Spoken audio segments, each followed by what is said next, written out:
You start.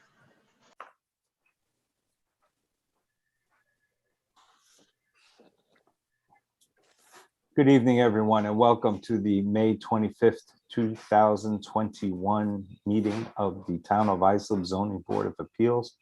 We'll start by reading the public notice. Notice is hereby given that due to the novel coronavirus COVID-19 pandemic and recent executive orders issued by the governor, Town of Islip Zoning Board of Appeals hearing scheduled for Tuesday, May 25th, 2021 at 6 p.m.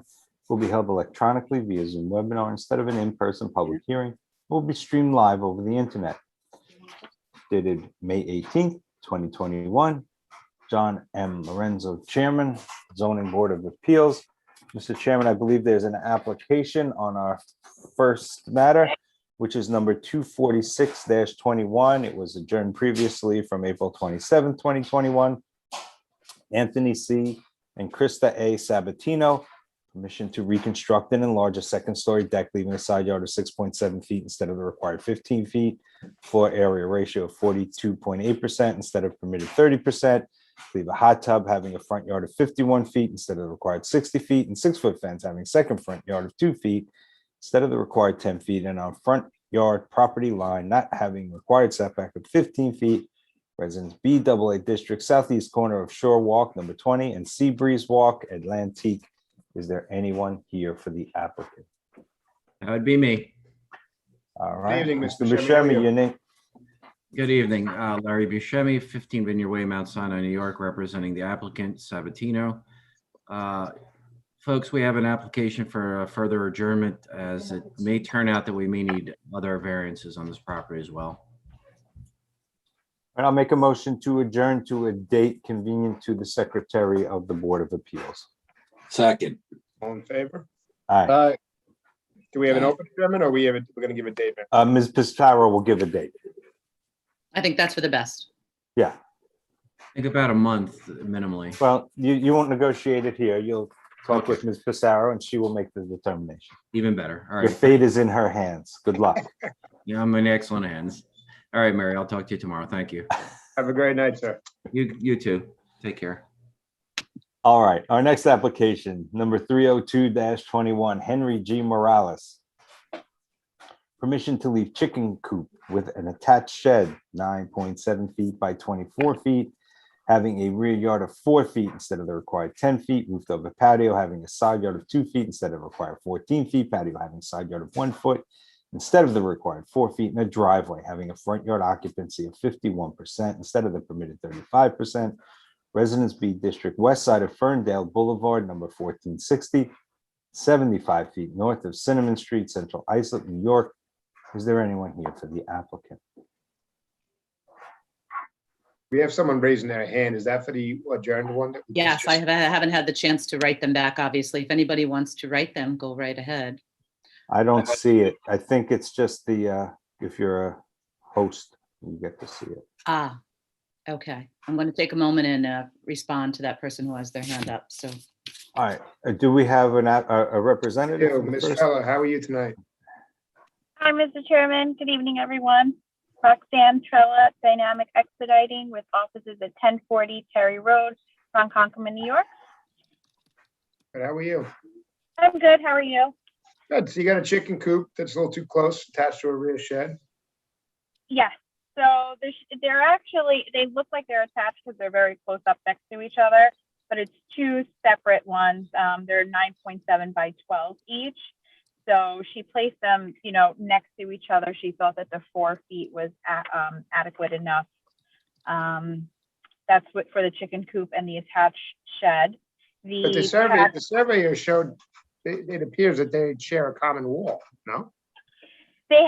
So what she did was it's two separate sheds, and she attached the roof, but they're not actually next to they're not one. They're completely separate. She just put the same roof on both. So they're attached.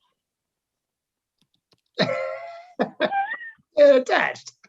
Yes, I guess initially they weren't, and she just did that new roof because it was falling. So yes, I guess, yes, they are attached. And who do we know? Do we have an aerial of what's to the west of this property? Because chicken coops could be quite loud if have their own chickens. So the house directly behind them, which I believe would be the most affected, they're pretty far. I think when we calculated it was like over 30 feet away from their rear property. She spoke to the neighbors. The neighbors didn't seem to mind the chickens that were there, but I wasn't able to get anything in writing from them. And the driveway, you know, we see up to 40%. It's at 51. Yes, I spoke to them. They are willing to reduce it. Okay, so they're gonna come down to 40? Yes. Okay, and then we have, The patio, which is 1 foot instead of 4, which is the driveway coming up to the side of the house. yeah, we have a roofed over patio having sided at 2 instead of 14. Yes, so that, so the patio, the roof over continues from the side of the house to the rear of the yard. On the side of the house before the gate that they have there, it's used as a carport. So I sent Deirdre a picture. I don't know if she was able to share or not, but it shows the carport. And then I took a picture of the neighbor's house showing that they also have their driveway going up the side of the house and also park their cars there as well. And they don't have an issue with the carport being But there. do we have side yard of, do you have any precedent side yard of 2 instead of 14? Unfortunately, I was able to find a couple of roof overs in the area, but none that had gone through going before the board. Okay, Deirdre from planning. I can't see you. Are you there? No precedent for anything, so there's no precedent for the roof over either. And how do you feel, how does planning feel about the chicken coop being 4? It's supposed, I did look up the code for this because I wasn't sure if, because it's attached to the frame shed, that made it require the 10 feet, but it's chicken coops in general are supposed to have their own 10 feet regardless of size. It's just because they're housing the chickens, they need to be 10 feet.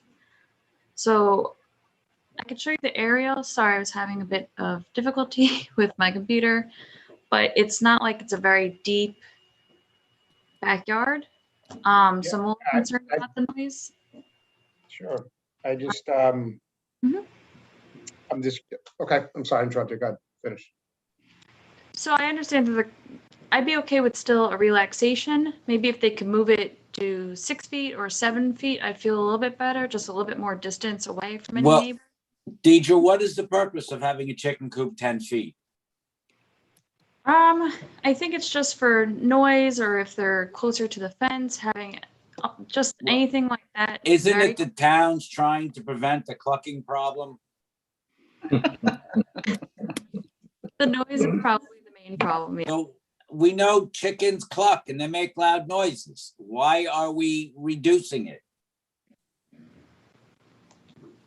Do you mean It's at there all? for Like, specific purpose. I mean, if a deck is 2 feet closer, c'est la vie, but don't we know what the issue is and what is the good zoning reason for reducing it? I don't really think that there's any. I was just saying if you want to There kind isn't. of compromise with a little bit, but But it's a noise issue. Fine with- Why do we visit that on the neighbors? no, that's correct. Thank you. Okay. Thank you, Mr. Chairman. Thank you, Deidre. Problem. So, Roxanne? Yes. I don't believe the chicken coop, we have to take a vote on it, but I think the chicken coop's an issue. And the roof over on the roof over side patio is an issue too, instead of 14. The driveway, 1 instead of 4, this seems de minimis to us, and you're gonna knock the 51% down to 40%, which we see all the time. Would they be able to keep the portion that is being used as a carport and reduce the roof over patio that's in the rear yard? But we don't have any precedent to even, there's some areas that they've had precedent for carports, and, roof overs, if you want to call it that. And we have precedent for it. This is a conforming neighborhood that we have no precedent for. I don't know, what is everyone else think on a board? Board, anyone? I'm with you. I don't believe we have precedent. Why are we creating what we may not want to have to live with. Agree. I agree too. If they were to cut it back a couple of feet, is there anything that the board would be willing to grant? Because the side yard there would make it impossible for them to comply with any type, with the 14 feet at all. So is there anything that a portion of it that they could keep that the board would be willing to grant?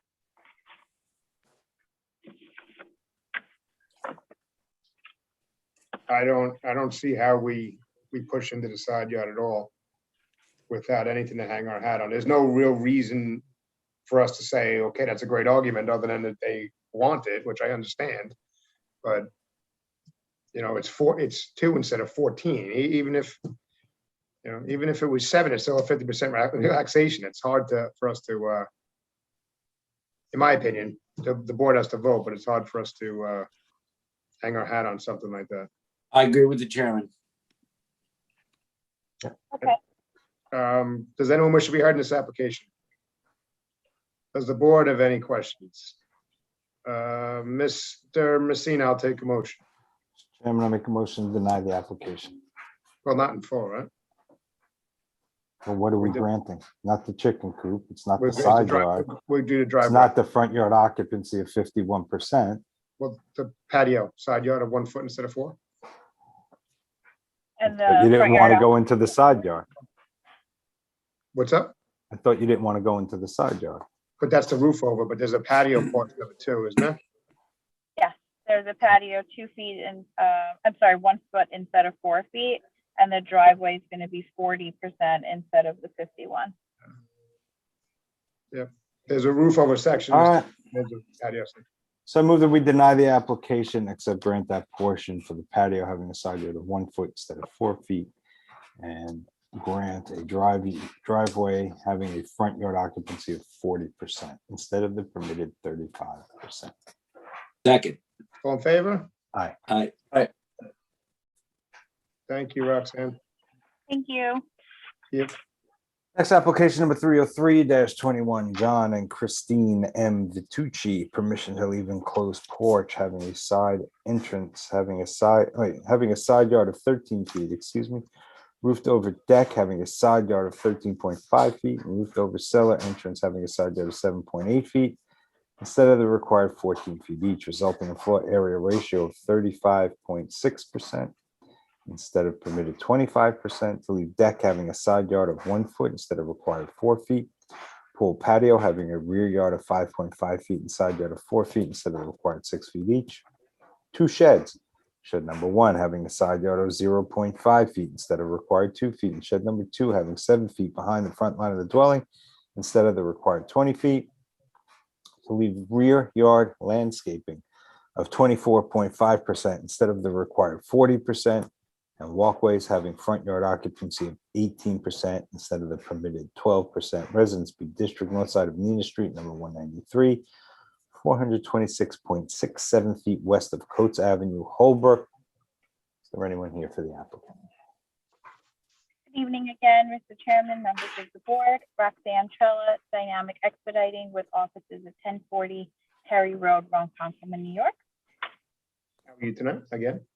Again, thank you. Okay, so I'm just going to go item by item. There's quite a few on here. The enclosed porch has a side yard of 13 feet instead of the required 14 feet.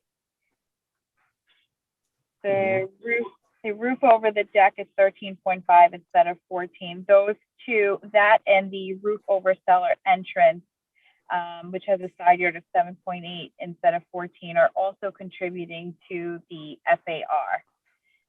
So I spoke to zoning and we recalculated the FAR to be 34.71. So it was able to be reduced just a tiny bit. And I had spoken to Deborah as well to see what kind of precedent there was for the FAR in the area.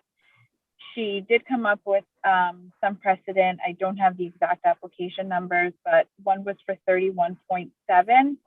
She said there were a couple of others that had higher FAR, and what the conditions were to keep a certain percentage as not livable space. So the roof over deck and the roof over cellar entrance, those contribute about 3% and are not considered living space.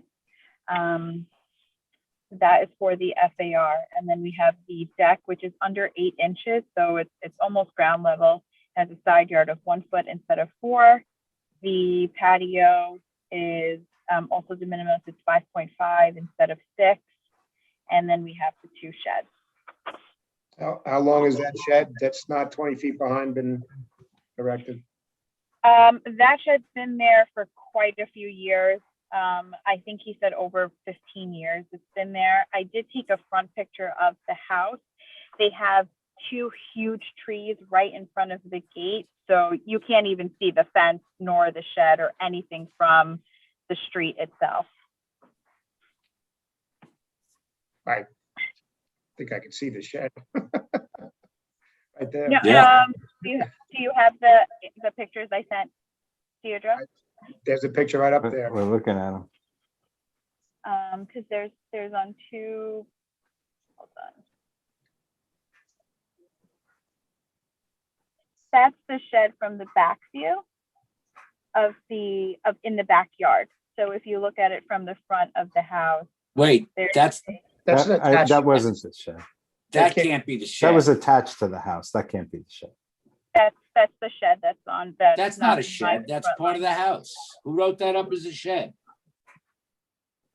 It's not attached. There's siding in between it. You can't get What? into the house at Wait, all. wait. Can we get another picture of that? Yeah, but I mean, you can call it anything you want, but let's look at it. I mean, well, the survey says attached frame shed. yeah. Yeah, and we did have a building inspector come out and look at it. Can we look to at the picture, verify. please?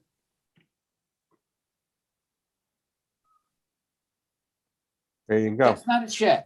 Stop. That's not a shed. Well, You can call it a banana if you want to, but it's not a banana. It's a then what would shed. you call it? You don't think it looks like part of the house? It does, but that doesn't mean it's not a shed.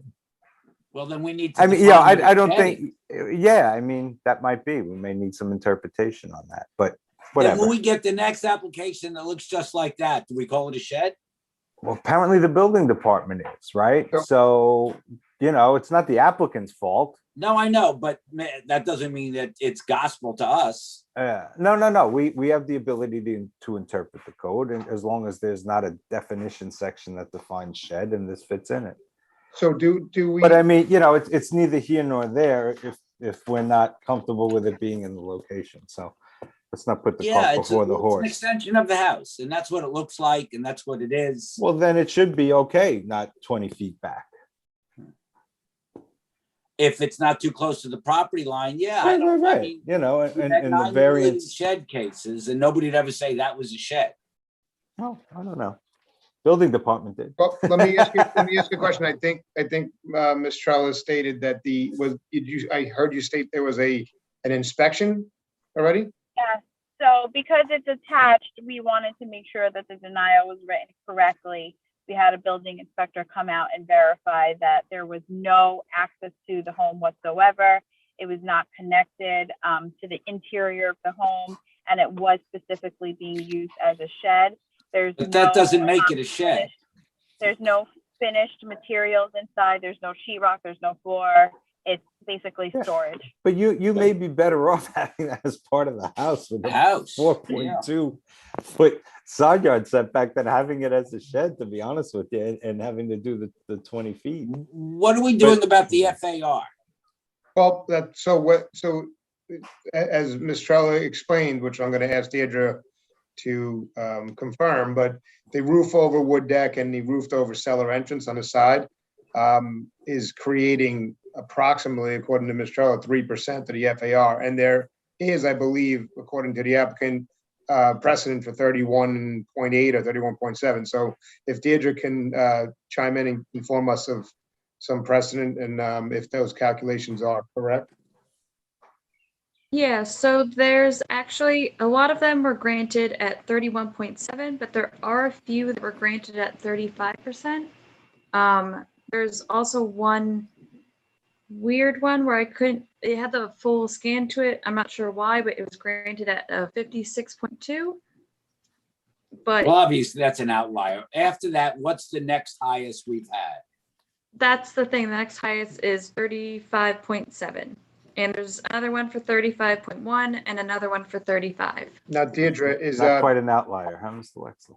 now Deirdre, these grants, are they similar with like a roofed over something that's creating the FAR to be raised? Because I know Mr. Lex is gonna probably ask that next. Yes, very good. There is one that has the 35.7 was granted on the condition that the 2% addition that was added to the house will never be converted to living space. So it's up, that addition accounted for 2% of the 35.7, and I think it's like an enclosed porch or something like that. So they can never make it living space or anything like that. So what about the side yard of 4.2 or 4.5, it says here? I think it's 4.2. I think you're right about that. I mean, the survey says 4.2, the call says 4.5. Oh, you're right. I'm sorry. Well, there is a shed for a side yard of 2.4. Okay. So All right, so, right. so what Ms. Trella stated regarding the calculations, did she speak to someone, did she speak to you in planning? You guys calculated it out? Is it 3%? Because I'm not an expert in this, so I can't calculate this off the top of my head. and was that including the enclosed porch? The enclosed porch is about 1.9%.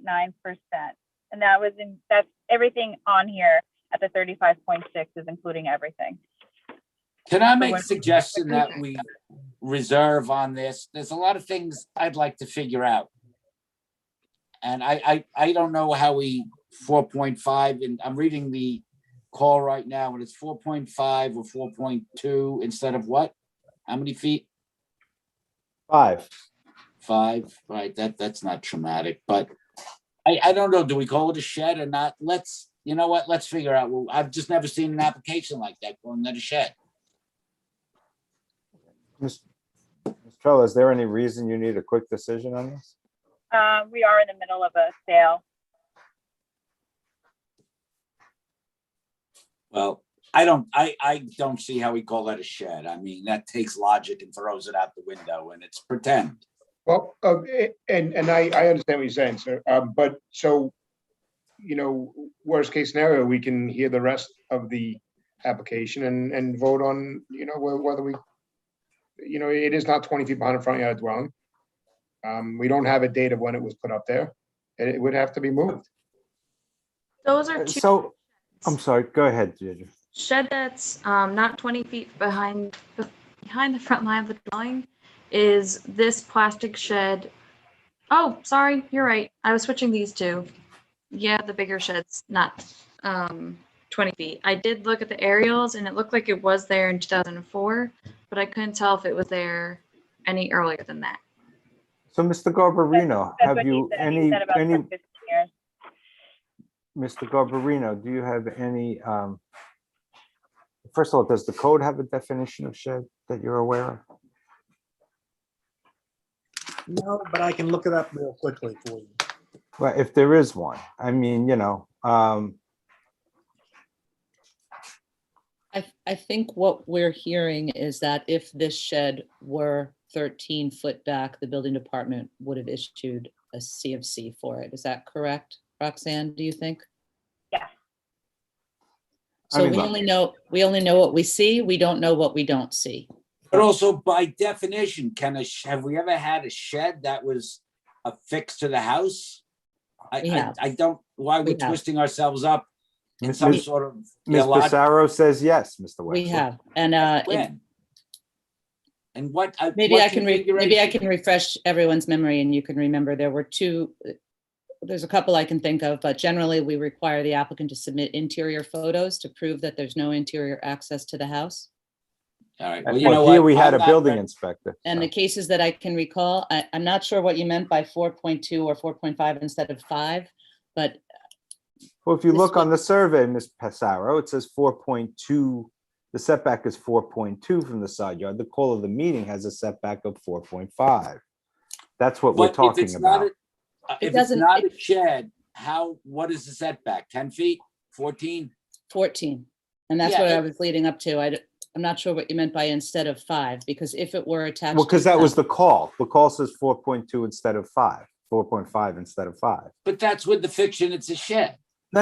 I'm just trying to Yeah. get clear between Ms. Yeah. Passaro and myself. Yeah, there's no 5-foot setback required for a shed that I know of, but Yeah, All I right. don't see that either. All right. You know what, Mr. Chairman, I'd like to reserve. I need to. look. I'm I can't not- look at this. I'm fine with, whatever you want, Mr. Anyone wants to reserve, so what I was going to say before I was questioned was the times that we have granted them, there was a greater side yard. I was trying to lead you into the side yard issue of this would be instead of the required 14, if you were to consider it attached to the house and therefore not consider it needing the 20-foot behind the front line. Well, the survey says it is attached, so. And the photographs show it's attached. There was no But the- daylight between All them. right, so if we're gonna reserve, let's move along. All right. Would you like me to forward the building inspection report and pictures of the interior for your meeting? Yes, please. All right. And Mr. Garbarino in the interim will take a look see if there's a code definition for shed, please. I can tell you there's a code definition for storage shed. Oh, Okay. and what does it say? All right, I'll tell you. Since you asked. Storage shed, a structure without electrical or plumbing services, not exceeding 144 square feet in area and not extending more than 8 feet above the property grade. Used only for the storage of items customarily incidental to the principal use and located separately on the same plot with such principal use. All right, I get you. It ain't no shed, in my opinion, but okay, The- let's the- reserve. The storage shed is the shed which does not require a building permit. That's why it's defined. All right, does anyone wish to be heard in this application? Does the board have any further questions? Mr. Messina, I'll take a motion. Motion to reserve decision, Mr. Chairman. Second, All in favor? All right. Roxanne, we'll do the best we can, as quick as we can, and get you an answer. I appreciate it. Thank you. Have a good night. Thank you, you too. Next application was adjourned from April 13th, 2021 and May 11th, 2021. Number 217-21, Walter Connolly. Permission to erect a one-story addition, leaving a rear yard of 17.25 feet instead of the required 25 feet. To reconstruct a deck approximately 8 inches high, leaving a rear yard of 8 feet instead of the required 15 feet. And to leave decking approximately 34 inches high, having a side yard of 4.5 feet instead of the required 5 feet. Residence BAA District, west side of Keogh Walk, number 8, 150 feet north of Central Walk, Fair Harbor, New York. Is there anyone here for the applicant? Mr. Messina, I have to recuse myself on this application again. Very good, sir. I don't see the applicant in the registration panel.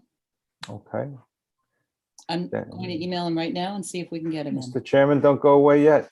Maybe second call on this. I'm back. Look at that, the magic of television. You missed me? no. Mhm. No.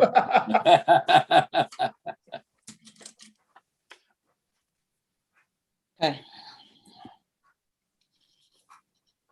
Do a second call on that? Yeah, we'll do Second second call? call. Sure, we'll make a second call now. All right. Our next application is number 304-21, Anthony Burkowski and Jacqueline Hazel. Permission to install egress window, leaving a side yard of 6.5 feet instead of permitted encroachment setback of 11 feet. Residence B District, west side of Parkway Road, number 162, 91.92 feet north of the State Road, West Islip. Is there anyone here for the applicant?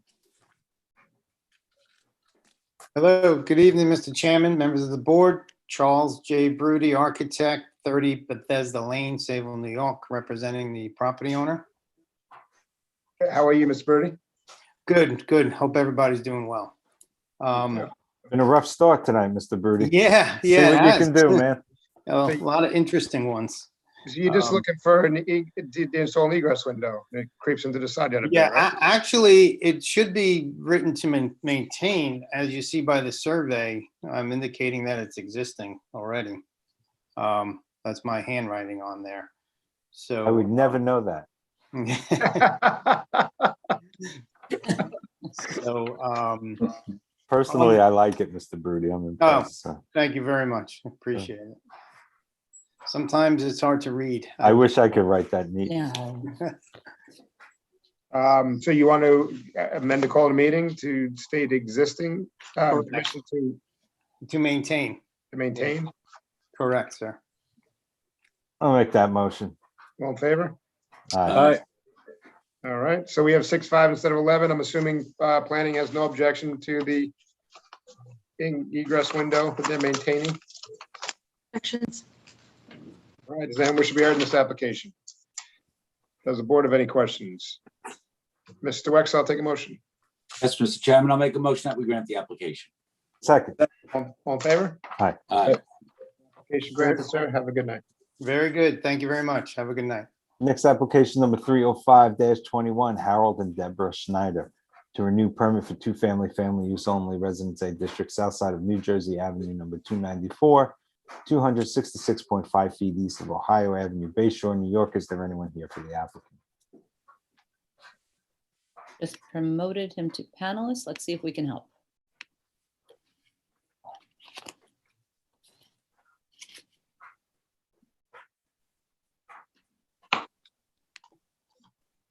But it's just the two-family use only, correct? We can probably, Mr. Schneider's here. He just has to unmute. oh, okay. Sorry, I didn't see that. Yep, it's okay. Well, we could see him now. You still have to unmute yourself, sir. That little microphone with the.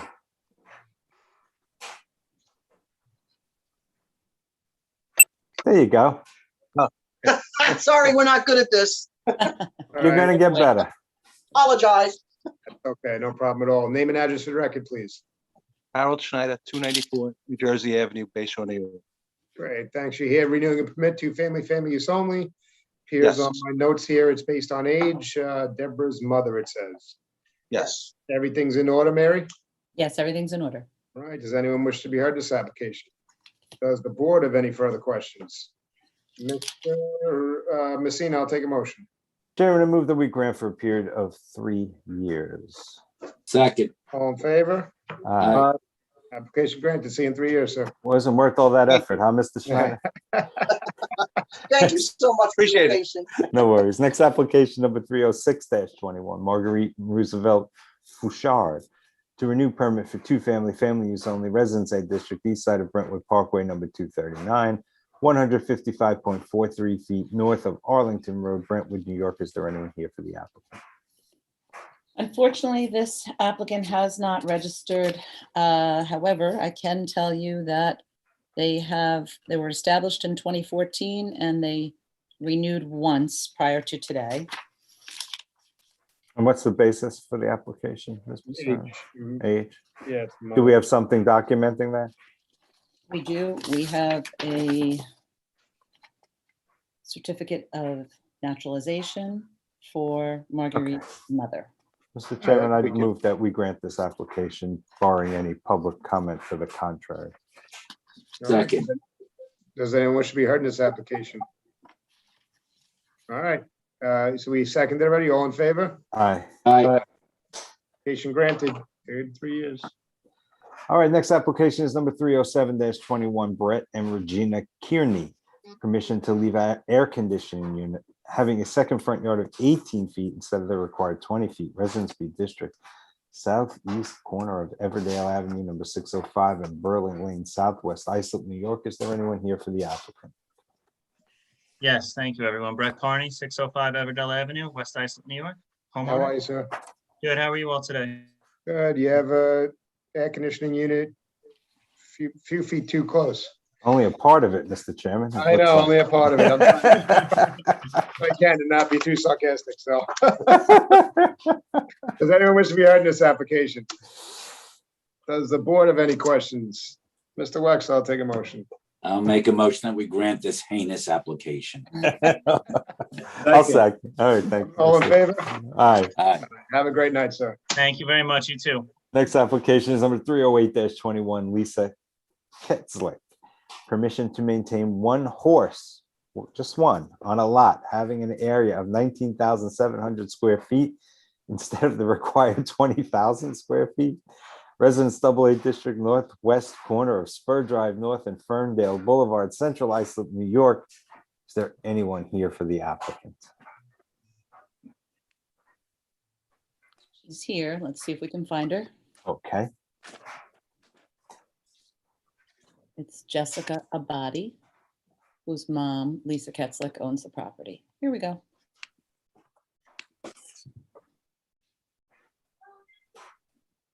There she is. You need to unmute yourself, ma'am.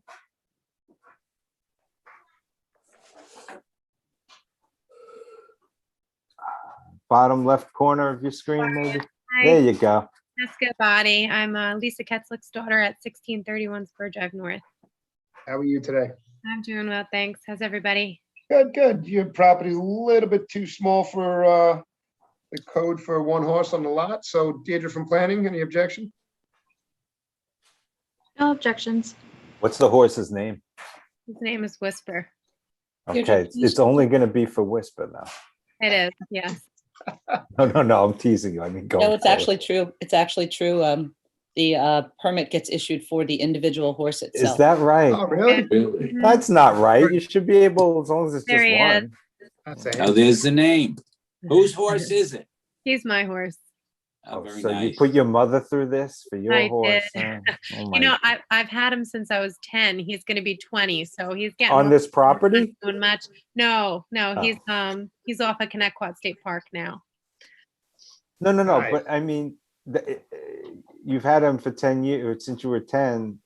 Was he ever on this property? He wasn't. No. Good for A you. That's great. law-abiding citizen to boot. My goodness. Does anyone wish to be heard in this application? Does the board have any questions? I haven't picked on this. Mr. Sullivan, I'll take a motion. I would love to do Whisper's motion, but move to grant the application. Thank you so much. I I'll appreciate it. second. Thank you. Favor? Hi. Aye. Have a great If night. I could Good just, luck. I just want to add one little caveat to that, just so everybody's aware. This is the board's ability to vary the area requirement in the equine ordinance Right. is granted as a special exception for periods of 2 years. Okay, so then the motion would be amended to grant for a period of 2 years. Is that what you're saying, Mr. Stone? It is. Mr. Sullivan knew that, and he just thought the rest of us knew it as well. So, Of Sorry, I course. should have told you at the start. okay, so there you go. We're good. So you said 2 years, Mr. Body, so you'll be back applying again in 2 years. May Whisper, Thank you. yes, may Whisper prosper in the next Thank 2 you so years. much. I appreciate it. Thank No you, worries. everybody. Hi, Jess. Next Bye. application number 309-21, Dorothy Napoli. Permission to leave a one-story addition 4 feet by 9 feet, leaving a side yard of 11.5 feet instead of the required 14 feet, and total side yards of 21.5 feet instead of the required 28 feet. Residence B District, west side of Chester Road, number 720, 150 feet north of Marion Street, Sayville, New York. Is there anyone here for the applicant? Hi, good evening. Good evening. Name and address for the record, please. I am Dennis Cook, HLS Expediting, 8801 Shore Road, Apartment 6JS, Brooklyn, New York.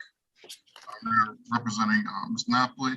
The addition on the side is a vestibule. It was there when they bought the house. The existing main structure actually doesn't meet required aggregate itself of 28 feet, and we're asking for 3.5 feet on the side yard. Yeah. Yep. I know this area real well. I actually grew up right there. So that house has always been like that vestibule. You're a witness now, Mr. Chairman? Can Mr. No, I'm Wexler and just- I cross-examine you? No, you can cross-examine all you want. I'm just saying, I know the house well. I used to almost get hit by cars turning on that road. Well, I'll defer to your knowledge, Mr. Chairman. Yeah. Is Deirdre, any objection from planning? Objections. All right, does anyone wish to be heard in this application? Board have any questions? Mr. Sullivan, I'll take a motion. Mr. Chairman, I move to grant the application. I'll second. All in favor? Aye. Aye. Application granted. Have a good night. Have a good night. All right, our next application is number 310-21, Andrew and Tara M. Teague. Permission to leave pavement on a side property line not having required setback of 4 feet, Residency District, north side of Parkway Street, number 173, 983.4 feet west of Terry Road, Ronkonkoma, New York. Is there anyone here for the applicant? Yes, I'm here. The homeowner, Andrew Teague. How are you tonight, sir? Good. You have pavement, a little small piece of pavement on a property line. It seems de minimis to me. Deirdre from planning, any objection being that it's that small? No objections. All right, does anyone wish to be heard in this application? Board have any questions? Mr. Sullivan, I'll take a motion. Mr. Chairman, I move to grant the application. Second. All in favor? Aye. Aye. Application granted. Have a good night, sir. Thank you. Our next application, Mr. Chairman, is number 311-21, Omer Segay.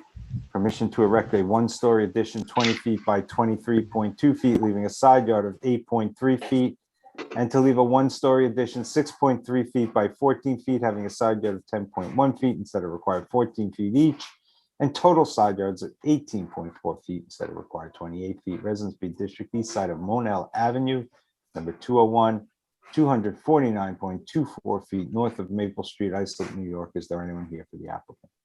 Yes, that's me. How are you tonight? Name and address for the record, sir. Hi, sir. Omer Sadeh, 201 Monell Avenue, Islip, New York. Hey, I got your name right. You did very well. That's perfect pronunciation. I'm gonna, you know what, Mr. Chairman, I'm gonna stop for the rest of the night. I'm going home because it's not gonna get better than that. Perfect.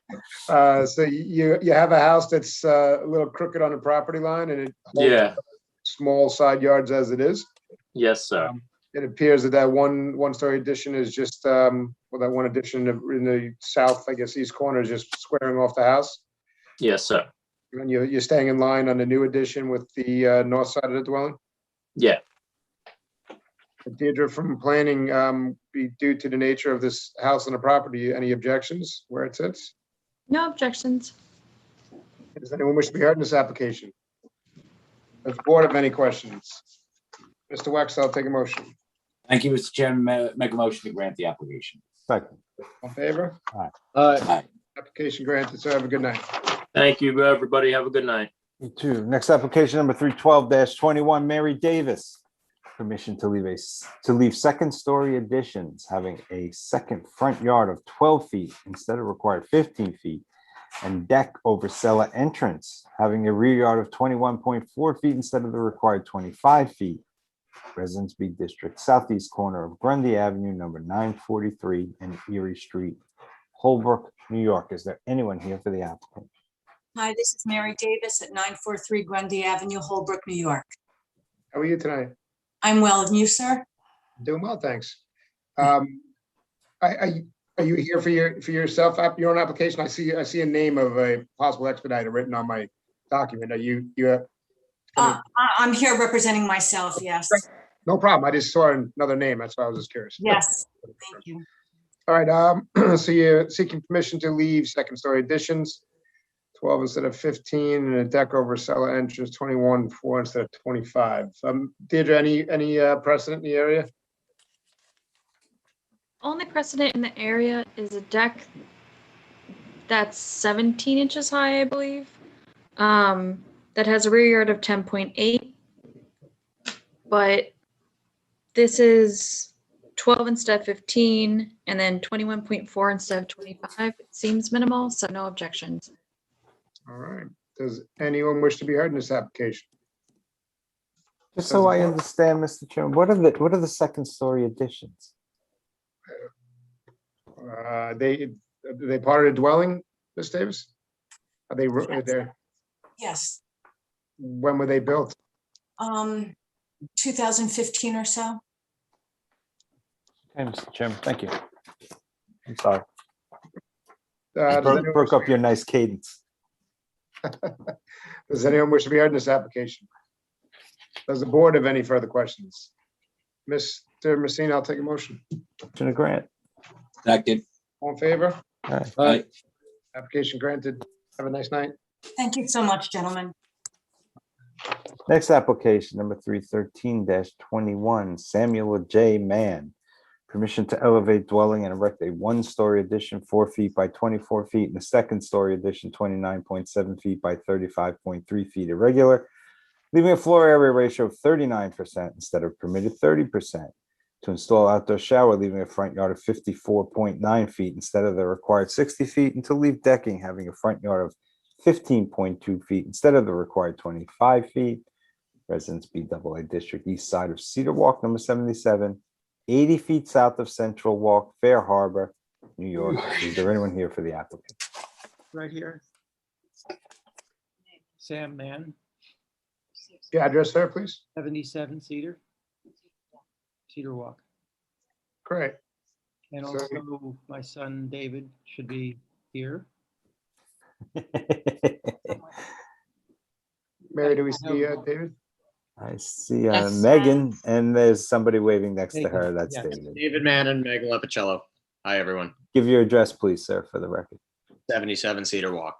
Thank you. Right. How are you guys tonight? Good, thank you.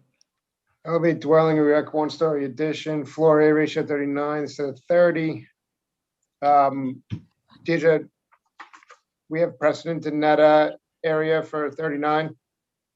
Yes, there's actually precedent for 40%, 40.8%, and then 56.7%. All righty. Knocks that one off there. So outdoor shower, leaving front yard of 59. Does any place in Fire Island not have an outdoor shower? I love it. Some of them must conform. I have to believe there's one out there that conforms. And leave a deck having front yard of 15.2 and so required 25. Deidre, any objection to those over there? Some No setbacks? objections. There's a deck with a front yard of 0, actually 2 decks with a front yard of 0 that were granted, so no objections. There we go. Does anyone wish to be heard in this application? I have a couple of items just for clarification that I just want to be sure of, because Deirdre, did we send you the plot plan that has the elevations on the side? That's existing conditions? I think I included them all here. There we go. Mhm. Okay. So I just want to clarify because there was some confusion when the zoning denial was written. There was height was we had a dark time where height was changed in the floodplain erroneously between September and March of this year when we corrected it. So Dark time. well, there was an attempt to change the definition of height to one which is rendered from something called grade plane, which is like an average of the property. And in so doing,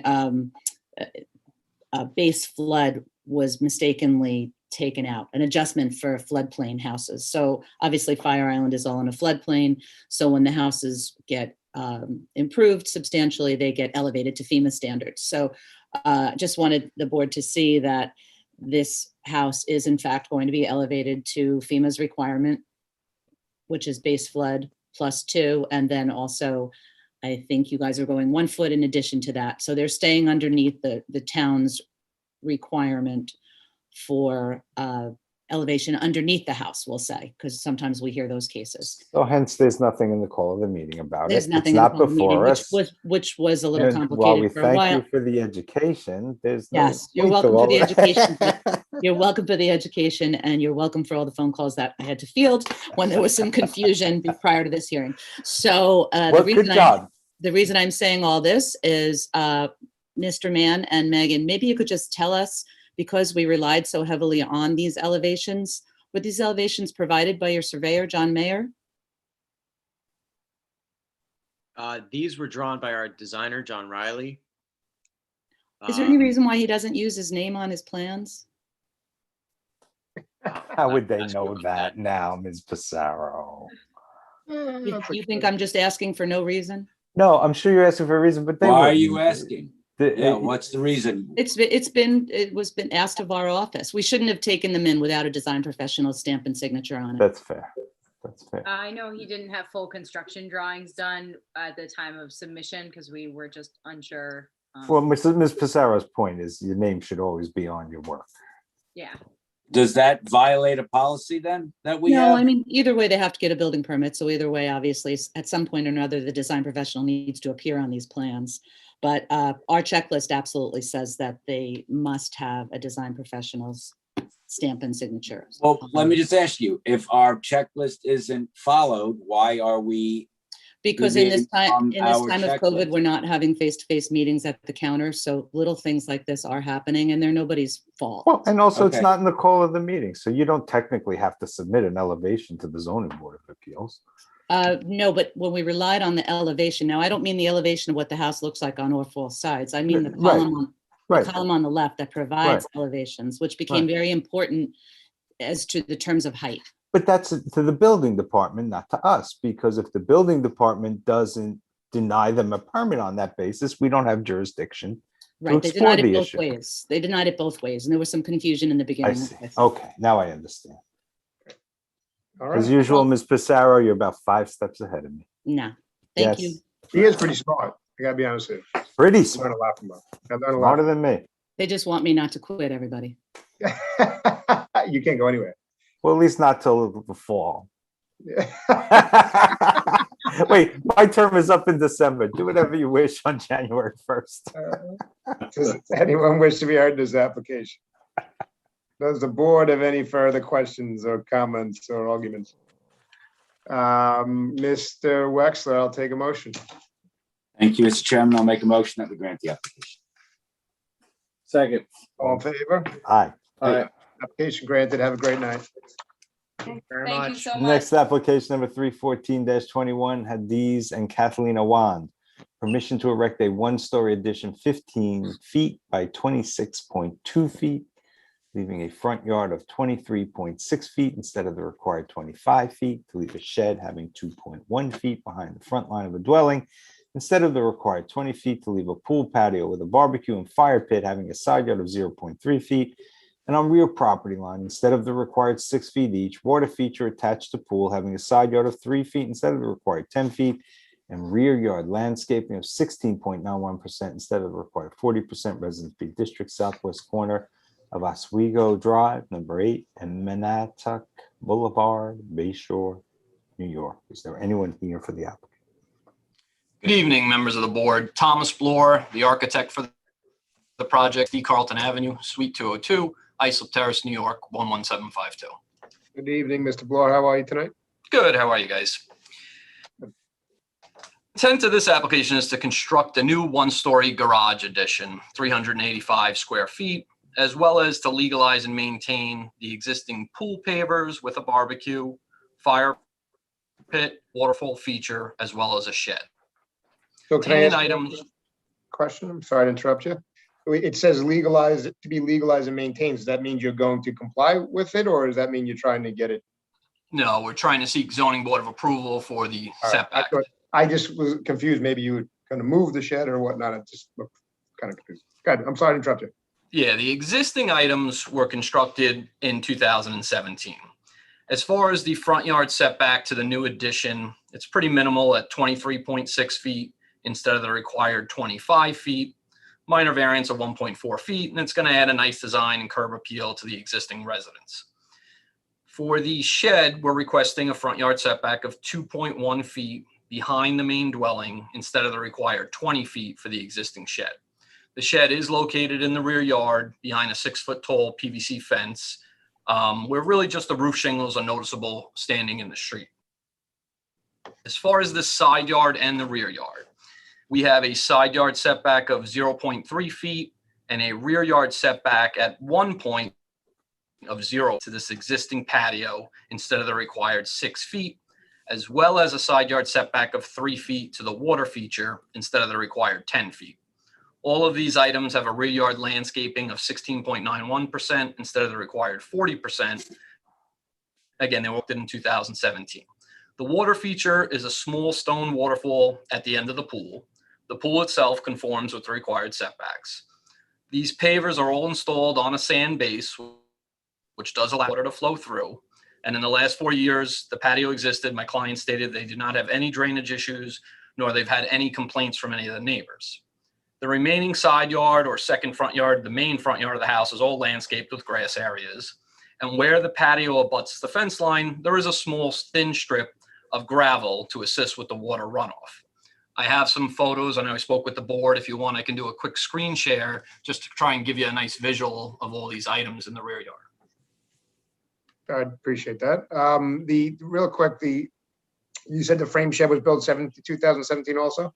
Correct. The shed, the pavers, everything that's, being legalized thing was built in 2017. Okay. You want to share your screen? I don't know how, Deirdre, can you share? Yep, I think Drew just has to give me access. Don't do it, Deirdre. It's a trick. All right. Can you guys see my screen now? Yes, sir. Okay, so this is just a front yard picture. You'll see in that carport's coming down. That's where the addition is. How And is the then to the grass right- so green with Christmas decorations? I'm jealous. I know, right? We didn't get a lot of snow this year. But yeah, these photos I took personally a member of this year. Flip through, this is the corner, so that's all grass. This is standing on the property, on the grass, so not in the street. This is the 6-foot fence. There's the shed in question. That's 2.1 feet past the front of the dwelling instead of the 20 feet. This is some pictures of, you can see here, all the pavers, as well as that little thin grip where it abuts the property line. It's mostly 0.9 to 1 foot off, but there is one section where it's 0 feet. This is kind of a good picture, an older picture of the waterfall. So you can see that's what's in question for the 3-foot setback. It's really just a pile of stone with a little bit of water that trickles down into the pool. This is kind of an overall picture of this entire area. Another picture of the waterfall. We're still on, there you go.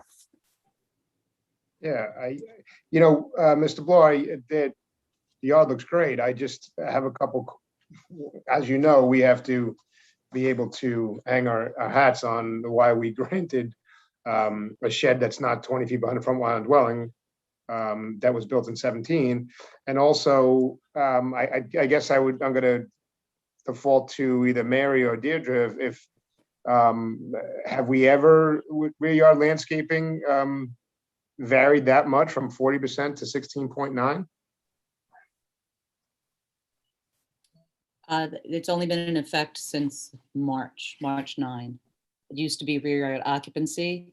This is an attempt to, I think, be more fair and treat it conversely as a landscaping requirement. So, but rear yard occupancy, we would see, what would that be? We would see up to 40% of rear yard occupancy, correct? I don't. Right, but this is This is the opposite of that. yeah. So I think might only be maybe our 4th case that we've heard. Can I ask why they're mucking this up like this? Why couldn't they just leave it the way it was? It was so much easier. Well, it's because it's what you knew, but once you know this will be easy too. All right, so can someone explain to me how this works then? Does anyone know? Yeah, I could take a stab at it, but I mean, I don't know that I'm the person to do that. I think it would best come from either our counsel or Ms. Ryan or even Ms. Passaro. I mean, but percentage of landscaping is done all the Go ahead, Tom, time take a stab. on commercial applications. And so this is nothing. Right. I was going to say is you have to draw a line from the rear of the house. If you can see my mouse and my plot plan. Yep. So what happens in this case, now you have to draw a second line, being this is a second front yard where this 9.8 is. So, we have 28 feet of grass over here on the side. And, I get why the rule is there on a typical lot. If it's a 75 by 150, you have a great deal of backyard that we don't want to see everyone pave everything. In this particular case, we have a very minimal rear yard retaining. He obviously can't put a pool out in the second or his front yard and have an even backyard to enjoy. And I understand that's the property they bought, but on a larger lot, I can see why we wouldn't want to go that high when you have a very large rear yard. Can I ask a question? Mary, this this requirement came into effect when on rear yard landscaping? March of this year. But, Ma- yeah. Go ahead. Yeah, what I was going to say is, as the board is aware, we see so many corner lots for just this reason, because corner lots often fail when we try to apply these regulations, right? Yep. And I Because they think- don't, in essence, double it.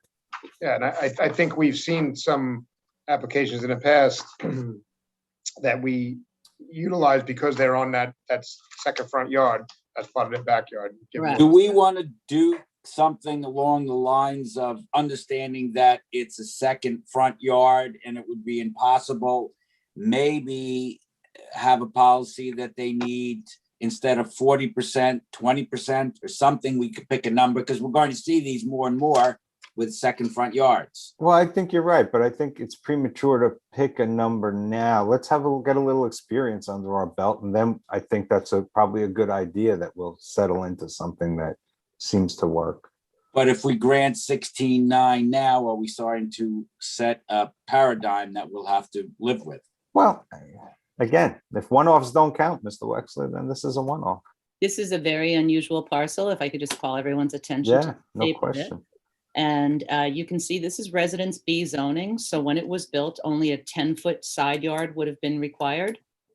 So the survey equipment being less specific in 1960, that 9.8 probably came in as a 10. Right.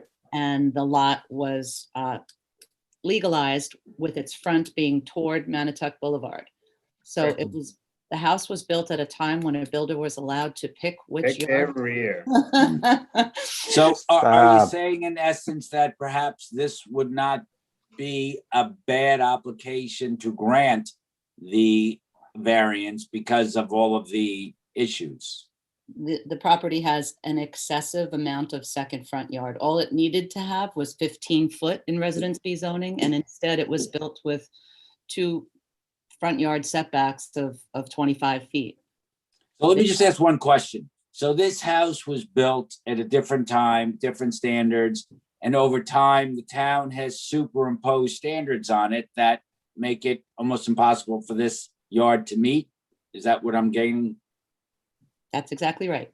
Okay. All right. I'm good. Thank you. And Mr. Wex, I think your idea is excellent, though. It's rare that we get to shape some kind of policy right from the outset, so I think we should keep our eye on these and maybe come up with some, rational thing that the public and the design professionals can be familiar with for when they bring these I up. agree with you on that. What's still, before we get moving forward, we got to talk about that frame shed. Yeah, Well, yeah, that we don't have any precedent. oh, we have a policy on that. Yeah, that we have a very Yeah, that's the law. I'm sure you know what it is too. What was that? Was that a question for me? Sorry. No, I said we have a policy on that, and I'm sure you know what that policy is. You've been in front of us. Yep. It's called move the shed policy. All right. So I'm not sure if you even have enough to be 20 feet behind the front line of the dwelling, but the shed's gonna have to be moved a bit. All right, understood. Yeah, I don't think it can physically go that far back because again, it's, if we went back to when the house was built and Manatuck was, it's more than 20 feet behind the main dwelling. So it's now in the yard, but with the address flip-flopping to the other block, it's, I think we'll to move it back to 20 feet. Yep. Okay, I'm ready, folks. Okay. Does anyone wish to be heard in this application? Does the board have any questions? Mr. Wexler, I'll take a motion. I'll make a motion that we deny so much the application to leave the shed not having the required 20 feet behind the front property line and, pardon me, grant the remainder of the application. I'll second. All in favor? Aye. Application granted and denied.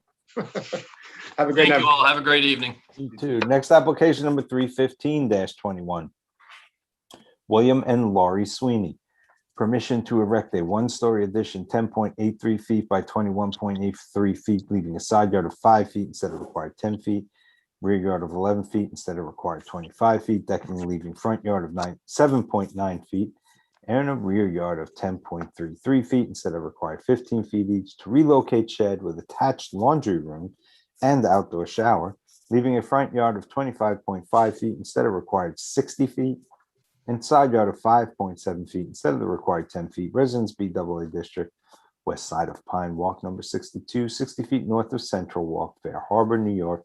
Is there anyone here for the applicant? Yes, Michael Dunn, Architects, here for the Sweeneys. Nice beard, Mr. Dunn. Good evening. How's everybody? Doing well, thanks. Good. So the Sweeneys plan to add a one-story addition and modify the decks for their house in Fair Harbor.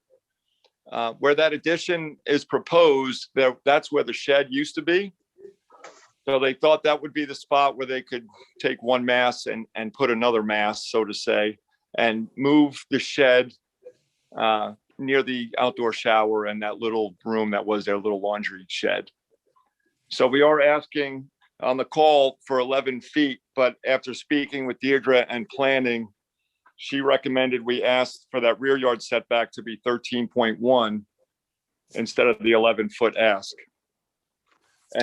And also keep that 5-foot side yard instead of 10-foot side yard. What type of precedent do we, I'm sorry. Oh, What? Okay. I'm sorry. What type of precedent do we have for 5 feet instead of 10? I know of some in Fair Harbor that are 5 foot. No, I mean, not generally. What do you know in a 500-foot radius as precedent? I spoke to Deirdre. She made it sound like that was an okay precedent for 5 feet. I'm just asking, do you know? I don't know any off the top of my head. That's all you had to say. That's all you had to say. I know of none. Thank you. We'll pursue it further. Okay. Do we have any precedent of 5 instead of? There is a precedent for 5.9. There's a lot that were at side yard of 8 feet, 7 feet, even 6 feet. But I did find the one that was 5.9. Okay. You want to grant 5.9? This way we're not doing that Pac-Man of, because then we're going to be 5.6, 5.2. What was the next? We have 6 feet and then we granted 5.9, so we destroyed that one. But why don't we keep it at 5.9? I'm okay with the 5.9. Do you want to amend the call to meeting to the rear yard setback? Do you want to change?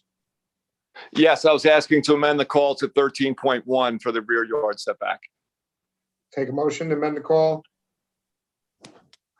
to rear yard of 13.1 feet instead of required 25. Motion. Second. All in favor? Aye. All right, call amended. All right, so Deirdre, no issue with the 13. Do we have precedent for the 13.1? That's no issue, right? Yep, there's precedent for 13.1. And is there precedent for the other sheds and laundry room, I mean, the outdoor shower and all that jazz? Yes, there's deck with rear yard, a deck with front yard, shower side yard of 5 feet, shed a side yard of 6 feet, so a bunch of them. Okay. All right. So Mr. Dunn, you're okay with the 5.9 on the side yard, correct? Yes, that's correct. All right. Does anyone wish to be heard in this application? We did have a call to the office. The caller did identify themselves, gave their name and said they were the person that lived to the rear. I believe they did express concerns, but they did say they would follow up with something in writing, and I don't believe we've ever received anything in writing. All right. Does anyone else wish to be heard in this application? Does the board have any further questions? Mr. Wex, I'll take a motion. Thank you, Mr. Chairman. I'll make a motion that we grant the application as amended. We the side yard 5.9 instead of 10. That we denied. Oh, I that. thought that was part of the amendment. Okay, then I'll deny so much to the application seeking a side yard of 5 feet instead of required 10. However, grant 5.9 instead of 10 and grant the remainder of the application as amended. Thank you. All in favor? Aye. Mr. Dunn, everything is granted and just have one section tonight. So have a great night. Okay. All right. Thank you. You too. Thanks for your time. Take care. Next Good night. application number 316-21, Anders N. Brunel.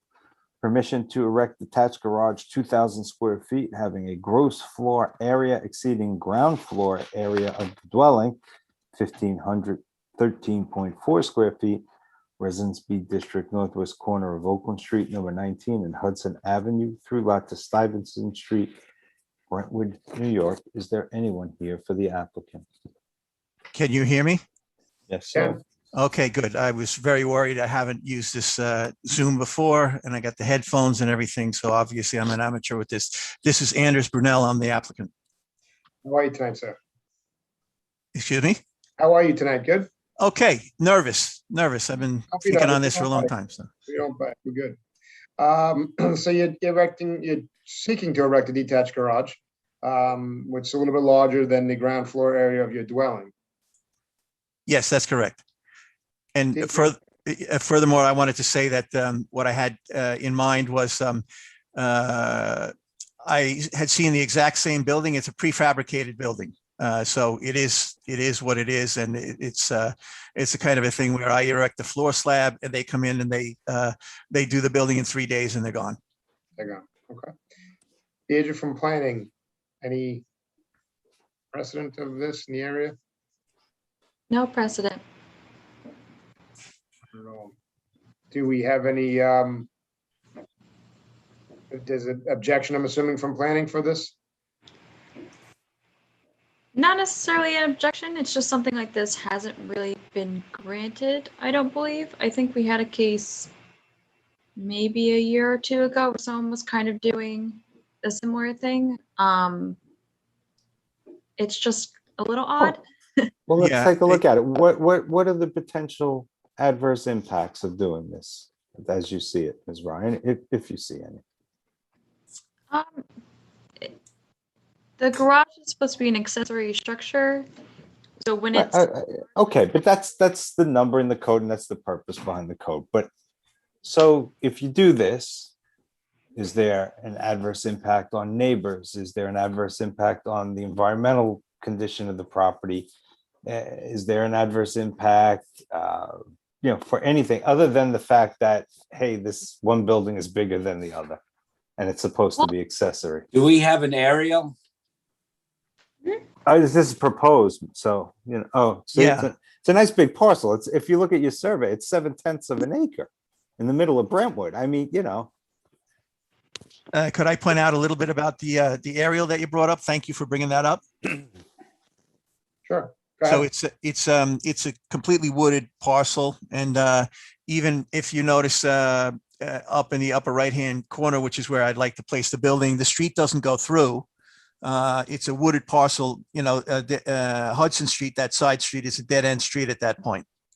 So why couldn't you build something a little smaller? I mean, that's awfully large. And don't tell us that's the only size it comes. That's not. No, that's correct. That's not true. What I did was I'm a vehicle collector. I don't do any business. I'm not a dealer. Nothing commercial Yeah, going but on. could you live with 1,400? I mean, you're asking for, it's a big ask. It's larger than your house.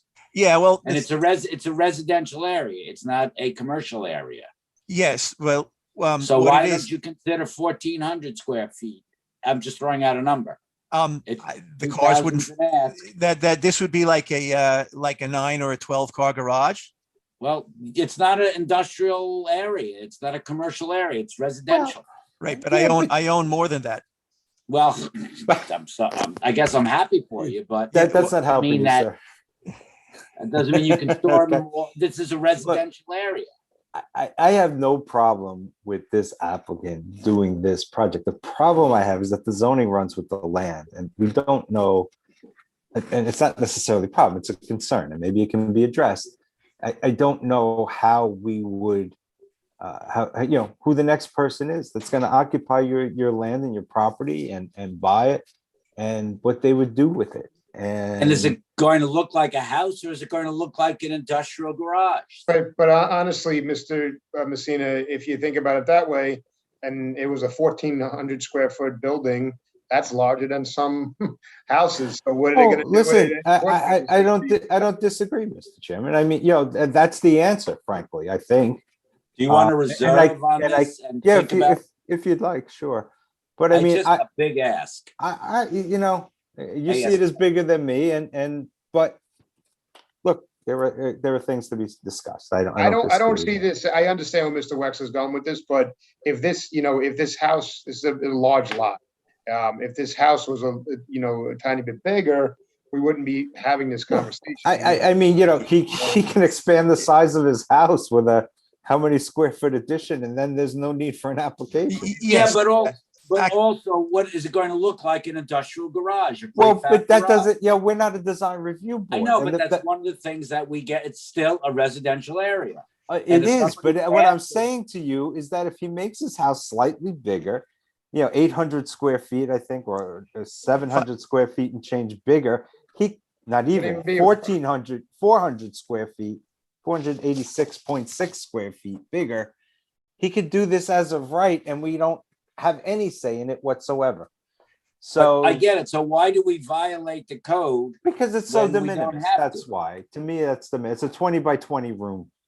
I mean, it's a great room. Some people call something like that, or I know, but if it looks and he's like got plenty of room for it. He's got 7/10 of an acre. we He's got have an pictures of extraordinarily what- amount of land. Do we have Extraordinary pictures amount of of what land. it look like? You listen. You wanted to reserve. You know, I'm always gonna defer to let's- that. But the it's a fact large, is that large- I don't see a big issue here Do personally. we have many where we've granted a garage that holds 14 cars? But it doesn't matter what he's holding. It doesn't matter what he's holding. But The only why he's in front of us today is because it's then his main dwelling. It's the only Deidre reason- wants to be heard.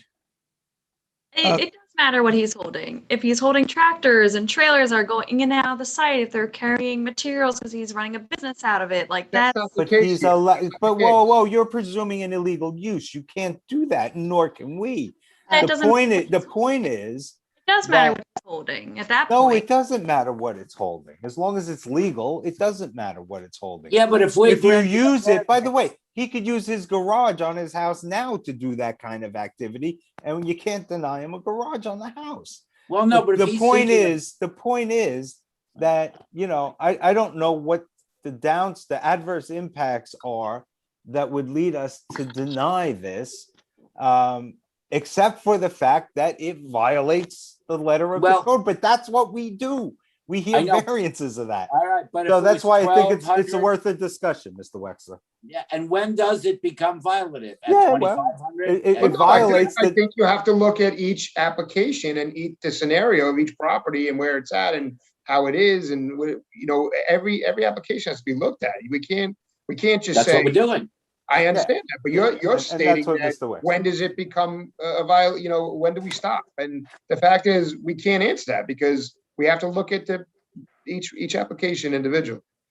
It was a And- theoretical exercise, but I won't do that again.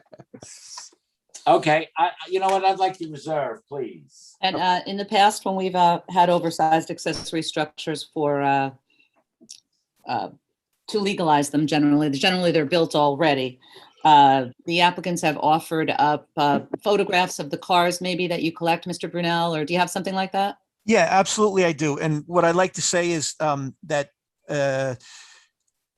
I have actually more than that. I'm going to be retiring. I have some cars that are in storage, but basically what I have a bunch of the English cars. I've got some Porsches. I didn't prepare photographs because I wasn't know that I have registrations that I could submit to all these things, and some of them are in very good condition, and some of them are sort of rust buckets. And I do have a storage that I've been paying for many years out east, and I just would like to stop. I'm going to be retiring. I might have a chance to fix up some of those cars. Would you submit some photographs of what this prefab looks like, please? Okay, I will do that. And where do I goes to Ms. Mary? Ms. Pissarro at the zoning board. Mr. Say again? That'd be me. That would be you. Mrs. Mary Pissarro at the Zoning Board of Appeals. If you I'll call the email- office tomorrow, email right she'll now. give you the email address if you call the office tomorrow. Okay. All right. And I would like to say, though, of course, it's a prefab. It's a steel building.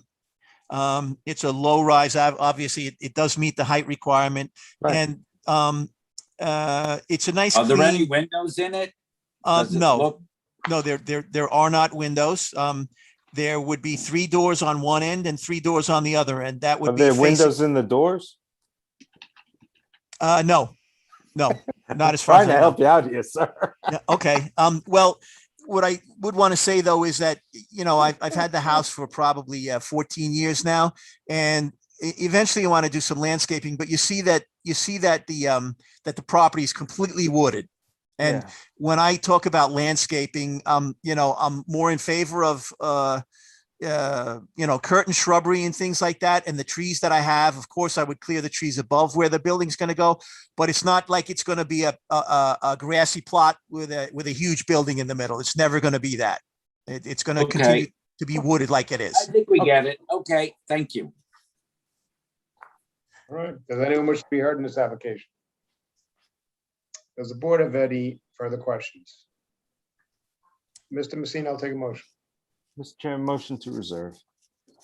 Second. Favor? Okay. Now, is there anything else that I could certainly submit some photos of the vehicles? Anything else? Nope, that's all. We have 62 Or days. you wanted photos of the building though, not the Yeah, vehicles? pictures of the You building. can submit the vehicles and the registrations as well. You offered that. If you Okay. want to submit it, you can. And you Okay, mentioned great. that you're doing some repair of some of the vehicles. They would be inside, right? The repair would take place inside? Yeah, absolutely. But it's basically planned as a storage building, but of course, it's more comfortable to work on a paved area. And I am, Just one question. How many Yes, sir. cars do you own? you won't bias against me, right? A lot of them are parts cars and everything. I pay for some industrial space out east. I have It's 35 just a cars, simple 30, question. 35. 35.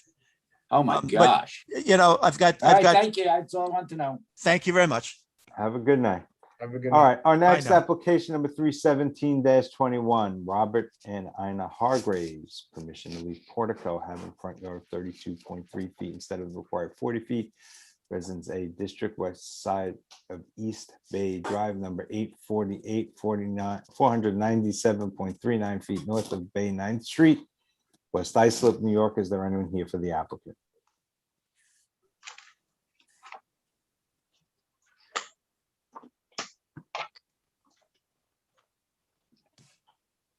No Dave Moran?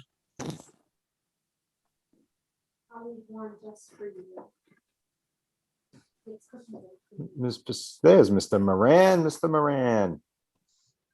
Unmute yourself, please, sir. Good evening, everybody. Good to see you all. I hope you're well. And Mary, let me just say, I might know another municipality in need of a zoning board secretary. Oh, no way. You can't poach her from us. Mr. Moran, application denied. Denied. I second that. And you're banned. And all forever. future applications, I make the motion. Mr. Moran, is this the same Hargraves? It is. All right, so then I'm going to recuse, Mr. Chairman. How you doing, Dave? Just I'm not doing- name and address for the record, please. I'm doing well. For the applicants, David J. Moran, 96 South Ocean Avenue, Patchogue, New York. Good evening, everybody. You have a little portico, 32 instead of 40. The house doesn't even hold 40, right? No, the house is currently holding 35. It was a prefab structure we brought before your board a couple years ago. When it was delivered, it came with an 8-foot portico. He cut it back to the 2.7, I believe it is now, just enough to cover the door swing and add some elevation to the front of the house. I've submitted multiple pictures, what exists on the street. Any, Deirdre, any objection from planning? No objections. There's precedent, and it looks like a lot of houses were built at 30-foot front yard or similar. All right, Mr. great. Chairman, I just have a question. So there's only 3 board members hearing this application. Correct? Correct.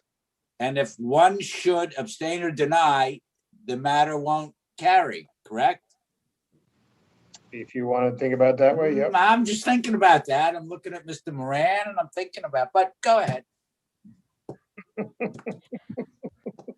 Does anyone else wish to be heard in this application? Does the board have any further questions? Mr. Wexler, I'll take a motion. I'll make a motion that we grant the application. Second. Dan, second. Sullivan, you're on mute. Selvin, you're on mute. I'm sorry, second. All in favor? Aye. All right. Have a great night, Dave. Hey, everybody. See you soon. Night, Mr. Rand. Take Have a care. good night. Our next application, Mr. Chairman, is number 318-21 Genevieve's Drug Stores, Inc. versus Rite Aid Corporation. Permission to install 3 externally illuminated facial signs having a height of 17 feet front, 17 feet side, and 13 feet rear instead of permitted 12 feet each, to allow facial sign not visible from main thoroughfare rear, and to allow facial sign having 16 inches from end of wall instead of the required 18 inches side. BD District, north side of Main Street, number 101, 364.5 feet east of Green Avenue, Sayville, New York. Is there anyone here for the applicant? Yes, Good evening. Name and address for the record, please. Scott Tyrone, 75 Albertson Avenue, Albertson, New York, 11507, here on behalf of the Rite Aid Corporation. How are you tonight? All right, great. How are you guys? So aren't there are signs already up in the locations that you're talking about, correct? They are, yes. The original signs that you're looking at, I believe on the page on the screen has the top one, which was the old logo. They applied for a permit to change the signs due to the corporate changing their logo to the current logo. They were under the assumption, since the signs were basically the same size, same height on the same side of the building, that they had permission to replace them. So they did replace the signs. They thought they could are- they thought they could do an in-kind replacement. Exactly. And they didn't, I don't know if the law had changed, because I had asked the question. They did have permission for the signs that were previously there. But I do not know if that was subject to a variance or not, or if it was an as of right at the time, and maybe the code had changed as of now. That I'm not aware of. All right, but they're the same size signs and they're in the same locations, it's just a different corporate logo. Exactly. It's common with, major corporations when they change logos that the local stores have to, adopt them. All right, Deirdre, any objection from planning? No objections. All right, does anyone wish to be heard in this application? Does the board have any further questions? Mr. Sullivan, I'll take a motion. Mr. Chairman, I move to grant the application. Second. Favor? Aye. Aye. Application granted. Have a good night. Thank you very much. Good night. And next application is number 319-21, 139F Realty Corp. Permission to expand non-conforming use by less than 25% by enlarging canopy and expanding the number of fuel pumps from 2 to 4 pursuant to Islip Town Code Section 68-381. Canopy having front yard of 11.5 feet instead of required 35 feet, and height of 22 feet instead of permitted 18 feet, and to install 2 cabinet facial signs and 3 canopy signs where none are permitted. Business 1 District, northwest corner of Montauk Highway, number 315, and Bayman's Court, Sayville, New York. Is there anyone here for the applicant? Yes, Mr. Messina, how are you? I just need to turn on my Hey, video. Mr. Altman, how are you? Good, how are you? Pleasure to see everybody, and hope everybody is well and enjoying the really fine weather we had today. Oh, there's Chris. So for my appearance for the record, David Altman from the law office of Brown, Altman, and DeLeo, 538 Broad Hollow Road, Suite 301W, Melville, New York. Attorney for the applicant. Also with me this evening is the project engineer, Chris Tartaglia from High Point Engineering. Good evening, Chris. Good to see you. So I'm glad you put the aerial up first, so that'll be really helpful. Just a little background information. As indicated, the property is located 350 Montauk Highway in Sayville, New York. It currently has Suffolk County tax map number District 500, Section 408, Block 1, Lot 1. It is situated at the northwest corner of Montauk Highway and Bayman's Court. Interestingly, in looking at the property history card provided by the town, this property has actually been a gas station for almost 80 years. Although no C of O number was indicated on the history card, it appears that a C of O was issued itself for a gasoline service station in January 27th of 1944. Subsequently, A C of O was then issued for the current existing repair bay building, which is 3 repair bays situated at the northwest corner of the property on November 12th of 1970. That C of O number is 838768. And some 18 years later, looking at, again, the aerial in front of you, you'll see the existing canopy, which is parallel to Montauk Highway. That was approved on May 25th of 88, and that's certificate of compliance number 748638. That canopy measures 24 by 42, or approximately 1,008 square feet. If we could sort of pull up the site plan for a sec, that would be helpful. The color site plan, that would be really helpful.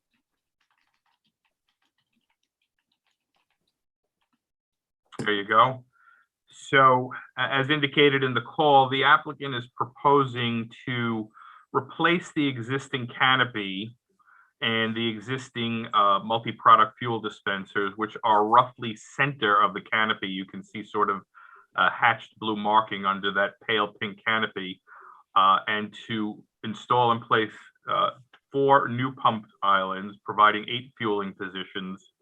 And the new canopy itself, which I'll get the dimensions for you, is approximately 1,519 square feet, or 511 square feet bigger than what is there today. The measurements of that canopy would be 49 by 31, where the current canopy sits perpendicular, parallel rather, to Montauk Highway. The new canopy, as you can see, will be located at mid-site and will be parallel, or rather perpendicular, I should say, pardon me, to Montauk Highway.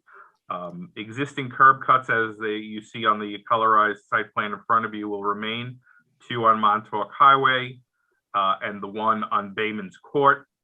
In addition, and this is worth noting, right now, and I just drove by the site earlier this afternoon, along the northeast corner of the site, where you have the nearest abutting residence right behind us on Bayman's Court, there is a fairly substantial mature hedgerow there, and visibility of the gas station itself from that vantage point behind at the northeast corner is negligible at best.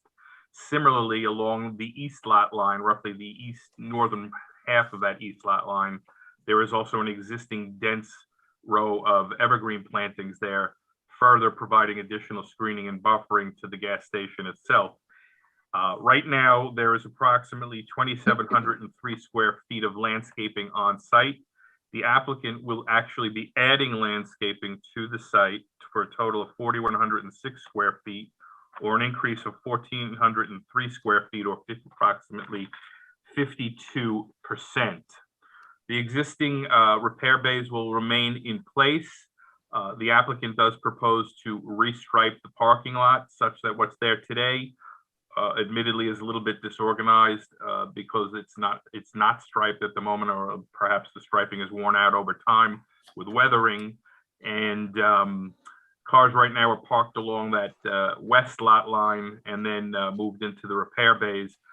That practice will continue with the operation of the repair bays. But one thing to note right now, roughly a midway between stalls 3 and 4, there's currently a trash enclosure. That trash enclosure, as you see on the colorized site plan, is going to be moved to the northeast corner of the building and recessed further away from the road, such that its visibility will be minimized, so you don't have the trash enclosure up close to the roadway itself. It will be a block enclosure consistent with the existing building. The canopy itself is going to be slightly higher in terms of what's there today. Right now, what you have is a flat roof canopy. The applicant is actually proposing the addition of a mansard roof to be consistent with the architectural feature of the existing building and more compatible with sort of the rural downtown feel that you get on Montauk Highway in Sayville in this area. Again, bearing in mind this has been a gas station for almost 80 years now, the applicant is looking to maintain, again, that sort of rural feel. And given the surrounding uses where you have, of course, the homes on Bayman's Court, which are fairly well screened. Again, as I indicated earlier, there's 9 homes on Bayman's Court. Directly across on the east side of Bayman's Court, we have a dental practice. Due south of us, directly across Montauk Highway, is of course an existing 7-Eleven. And further west, we have additional commercial uses, including a pediatric practice, which is right next door to us, separated by their parking lot. Aside from the variances that the applicant is requesting for the canopy setback, right now the existing setback for the canopy is approximately 24.2 feet, an existing variance condition itself. The applicant is looking to reduce that to 11.4, but that is in large part a function of A, site dimension, and B, the location of the existing building. But I will point out, and typically is the case, that the addition of the 2 additional MPDs on site for fueling probably improves site circulation and the time in which motorists fuel up and exit the site. It actually allows them greater option such that you don't have stacking and queuing issues on the site. So it is an improvement to what is there today. We are also requesting some sign variances for the 2 proposed wall sign. I think it's more for the nature of the sign, the type of sign itself, as opposed to the actual number of signs.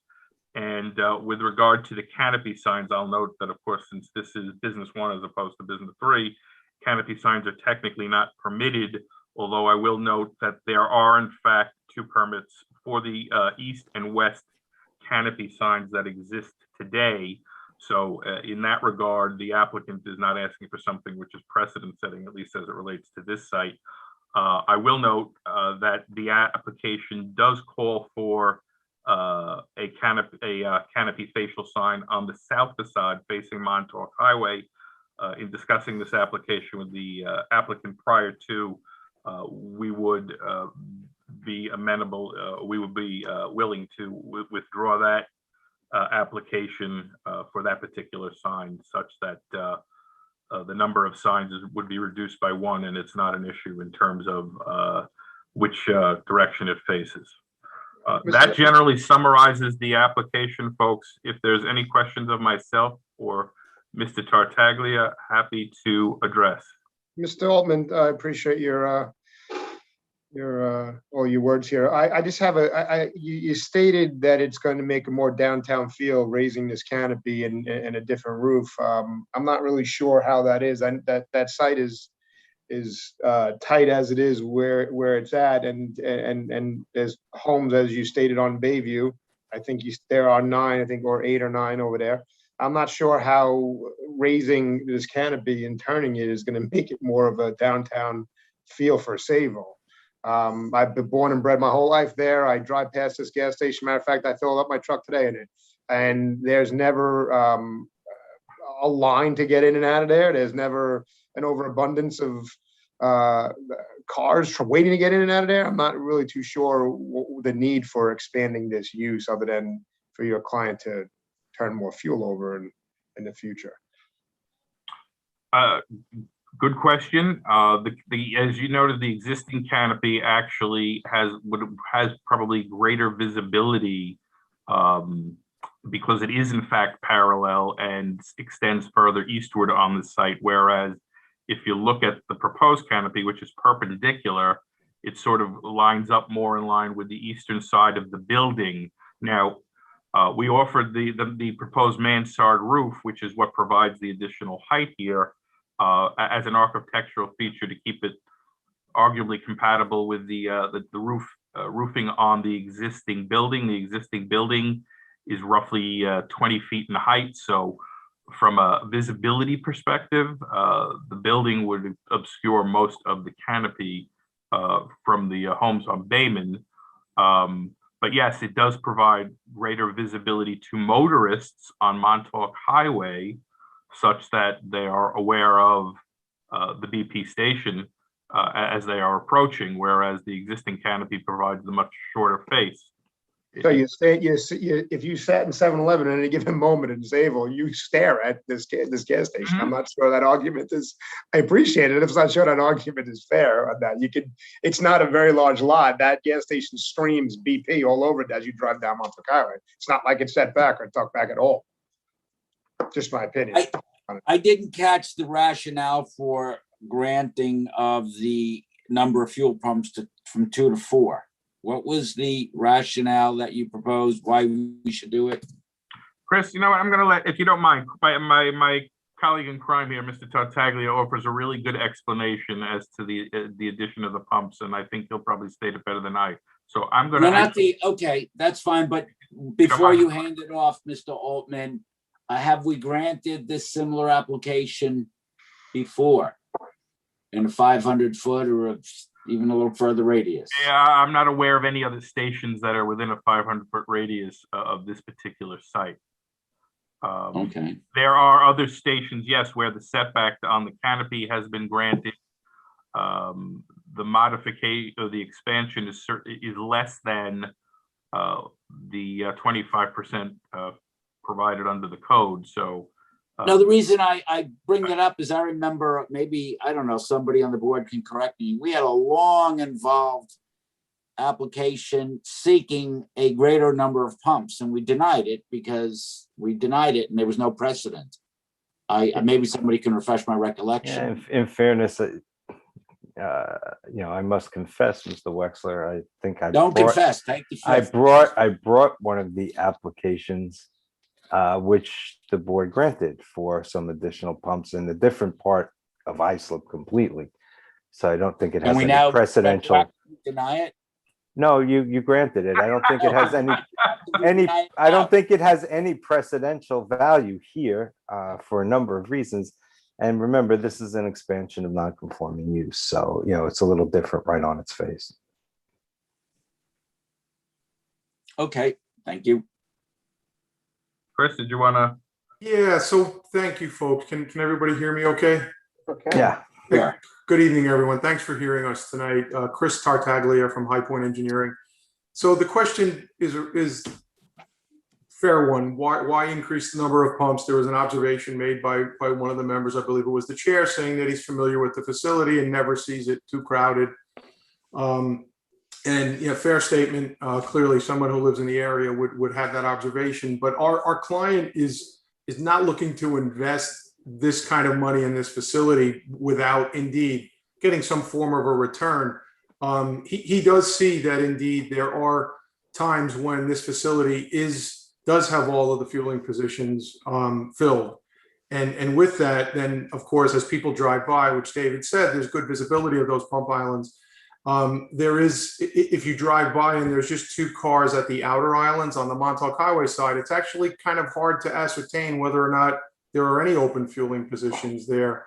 So the expansion of the islands would give that passerby, which gas stations are all about pass-by use and pass-by customers, it would give them that feeling and see there's additional pump islands to say, okay, I'm going to pull in, I'm going to get gas, because nobody wants to wait. They're just going to go another 2-3 miles down the road to the next station if a station looks like it's full. Nowadays, it's a hard sell, but hopefully when gas prices, if and when they get back to normal, the first thing people look at is the price on the sign. The second thing they look at is to see if there's room to fuel. And the 2 pump island gas station is really a dinosaur. It's a thing of the past. So this particular applicant owns many stations, over 40, and this is one of maybe 3 or 4 that he still has only 2 pump islands at. Just by way of where David was leading me, because as he said, I'm his partner in crime.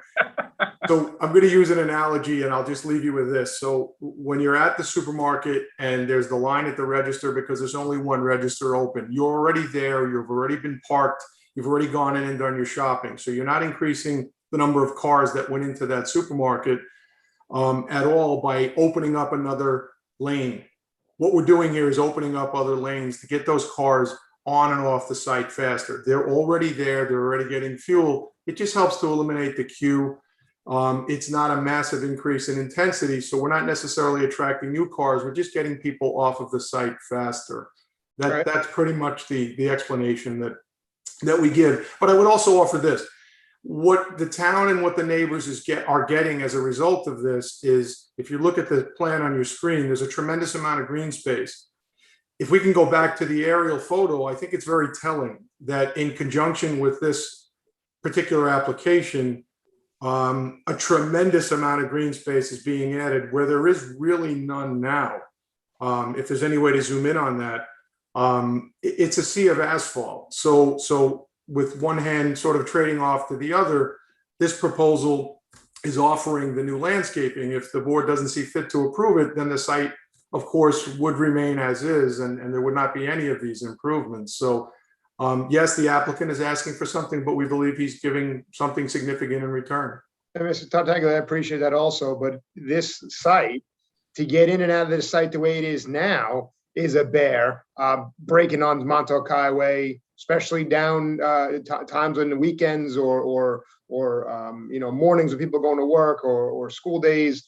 To add another 2 pumps to this site, I don't see how you could say you're going to turn the queue quicker. That you may have those. You might much more experience than me in design. I understand that and I respect that, but I live this pretty much every day of my life. And that site, your client is the only gas station within probably 2 miles of any other gas station on Montauk Highway. Maybe a mile and a half. He can go a little bit west, and that's a real tight gas station. And then you want to go east, he's got to go all the way outside of Sayville Town to get another gas station. So, Mr. Chairman, I think we're kind of saying the same thing. So if we put in more pumps, that congestion will be eliminated that you're talking about. No, I don't think it's going to be eliminated at all. I think it's going to make it worse. Won't you get like the supermarket analogy? I didn't like the supermarket analogy. No, I did not. But I Because sometimes it works. The supermarket analogy fails in that you are already in the store when you're looking for the cashier with the least amount of patrons. Yours, you're not already there. It's going to attract people because, oh, look, there's an available space. And I think either you or Mr. Altman said that right off the bat.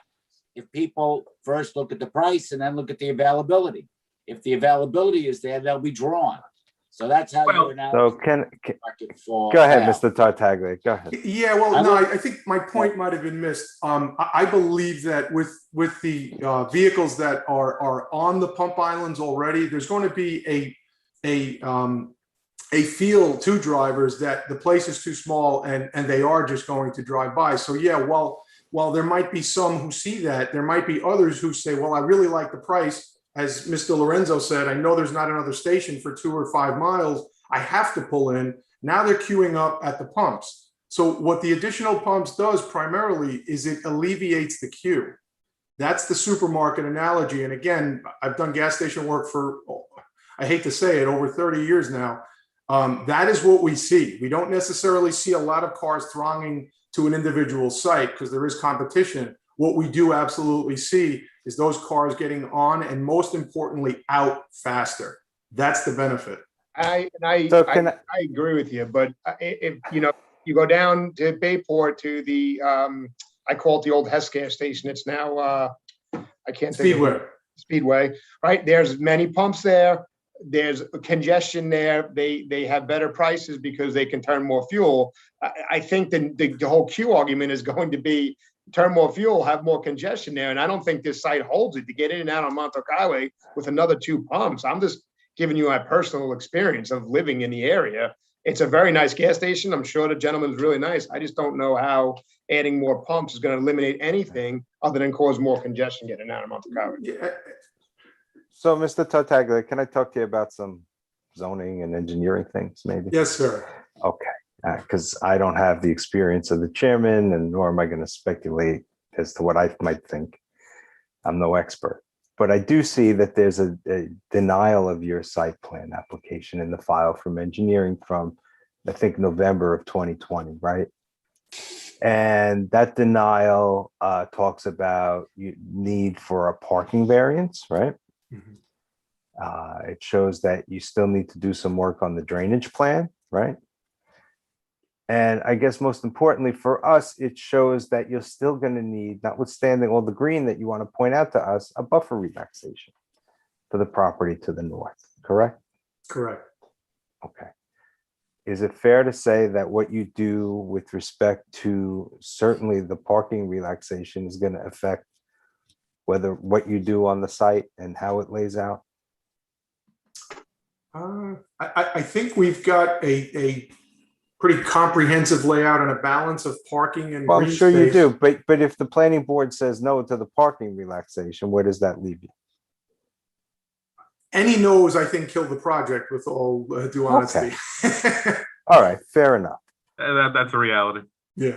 Yeah, so I mean, wouldn't it perhaps be a little more prudent for us to reserve to see if you get those reliefs before we make a decision?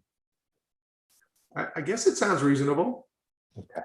If we can proceed in that manner. Just Well, that procedurally. I would have no objection, and I'll make the motion even if you want to hold it in abeyance pending a planning. Yeah, board. I would. Yeah, I would probably think Mr. Messina, it might be best just to sort of continue this and leave it open if that's the board's decision. I certainly understand what you're saying and appreciate the point. I mean, that's up to my colleagues, but you know, I think that it might be an easier decision to make once those issues have kind of been ferreted out and decided by our colleagues at the planning board. Sounds logical. Okay. I'm okay with that. I agree. Me too. Yeah. All right, does, Okay. D'Angie, would you like to say anything for planning for the record? No? Just kind of reiterating what the board has already said. There seems to be a lot of crowding on the site.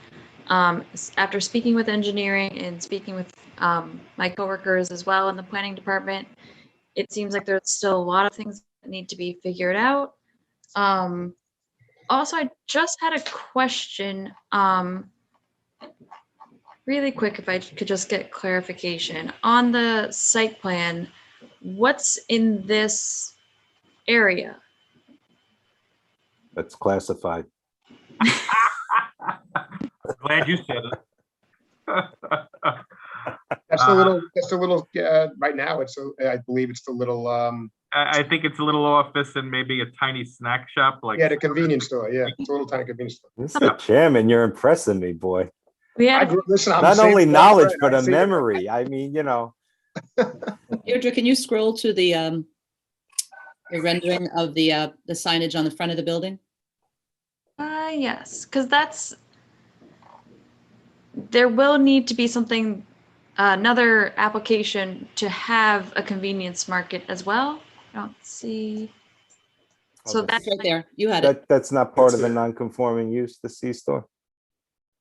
No, and it's not on the CO, and that creates even more of a parking problem. And Wait. It's on the CO, the C-store? It's not. No, it's not. Oh, I see. Okay. Well, again, those issues will be ferreted out at planning board, so. All right, does anyone else wish to be heard in this application? Does the board have any further questions or comments? Mr. Sullivan, I'll take a motion.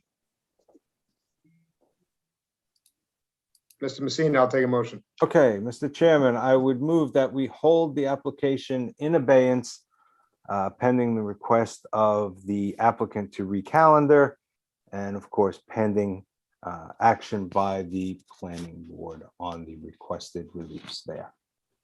Second. All in favor? Aye. Thank you, everybody. We really appreciate it. Good night, everyone. Thank you.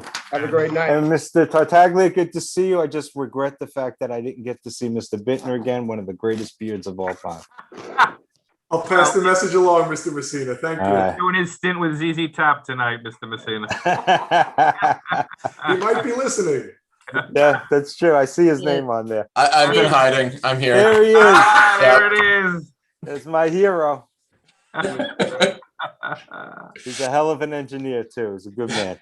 All right. Good night, everybody. Thank you. Great night. Yeah, Will. Recalling second call number 217-21, Walter Connolly. Is anyone here on that application? No, they're not here, and I'm concerned that they thought that when we adjourned this case to May 25, because my recommendation was to advertise it properly. Maybe How dare they you. They may believe that it was a reserve decision. I'm confused, but it's our responsibility to mail them the public notices. Maybe a mistake happened on our end, but neither the applicant nor the representative nor the interested neighbor is here. All right. Mr. Chairman, what's your pleasure?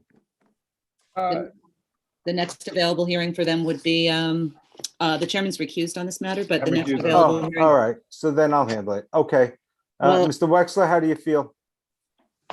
I mean, if nobody shows up, then I mean, that kind of, you know. Oh, no, but we mail. It's not like Oh, they're. Ms. Pissarro, I never, ever doubt not only the quality of your work, but its efficacy. I don't know. How many times has this matter been on? 2. You want to mark it off? Yes. uh, That would be. I'm I don't think we trying to should tell- I'm trying to take the blame. We do the mailing. And with the, you know, with new All right, envelopes. so you, wait, so you. What do you give want to another do, date? Mary? To give us a Here recommendation. we go. This is like deja vu. I can't hear it on the 8th because we won't have a quorum to hear it. Now, first So- of all, a recommendation means first you want to just reschedule it, right? Yes, So, all so right, when can you get to it? that whenever you get to it, you get We'll to do it, as far as June I'm concerned. 15. Well, whenever. You can make it July the 15th if you wish, whatever's convenient to you.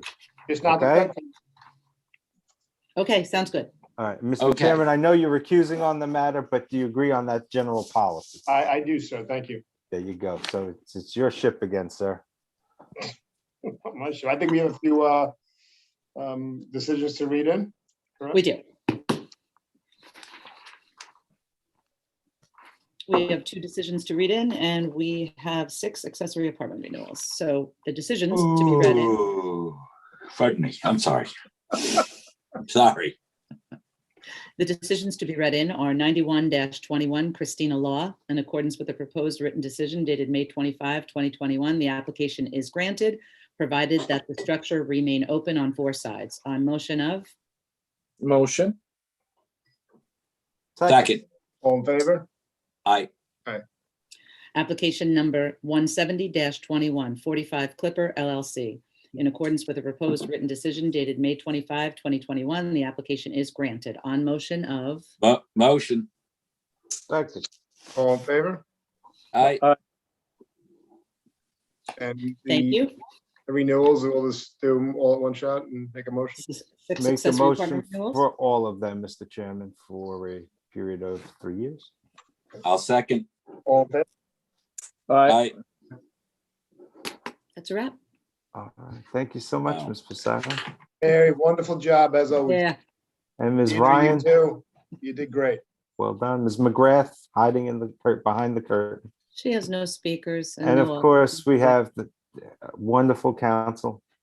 Surprised Brookhaven didn't try to steal you, Mr. Garbarino. They could use you. You want to shut the YouTube down, Tom? I didn't hear motion to adjourn, sorry.